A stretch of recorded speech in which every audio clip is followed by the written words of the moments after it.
I saw an interesting question this morning. It was, so the Denver Broncos are for sale right now, right? They're about $4 billion. Chelsea, the football club, is for sale also. Costs about $1 billion less than that, maybe $1.2 billion less than that. And they were saying, out of those two, and then the third option was you could have $4 billion worth of Bitcoin. Which one would you take? Owning the Denver Broncos or having $4 billion worth of Bitcoin? No, or the Denver Broncos, Chelsea, or $4 billion in Bitcoin. How much is Chelsea worth? You would have like 1.2 left. They're doing these calculations saying 1.2 billion left over in cash. So say it's 2.8. Yeah, I'll take Chelsea. And then you'd have 1.2 billion in cash. Yeah, and then I would immediately do a fundraising round, go ahead and get money. I would have the $1 billion in cash. I would go buy Bitcoin. You think too small. I would take the Bitcoin and then buy both of them next year. He's like, that's not going to work. Well, we'll see what Bitcoin does. Well, maybe it might take 5 years, whatever, 10 years, but you get the point.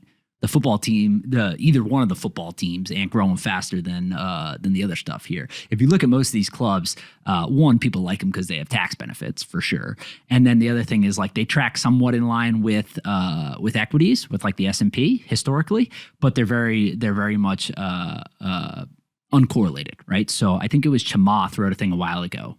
Chamath, below my line.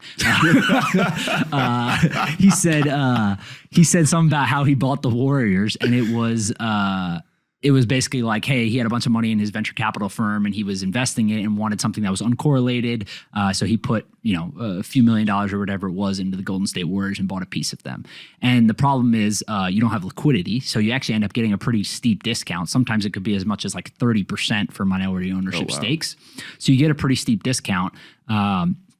Because of the lack of liquidity, but it's uncorrelated. They have pretty good returns, and it's also fun, right? You get to go to games, you sit courtside, maybe you get season tickets, you get to hang out with the players. Like, it's a good time. So I think it's interesting because it's certainly a game for the wealthy, right? Like most people, there's not a bunch of groups doing this. Like usually there's one controlling owner who puts up the majority of the money. But when it comes to the Broncos, it seems that they are at least going to entertain a bunch of groups. So it could be, 5, 10 different people. Yeah, it's really tough. Like when a group like that buys like a professional sports team, a DAO, for example, it's basically crowdfunding the sale.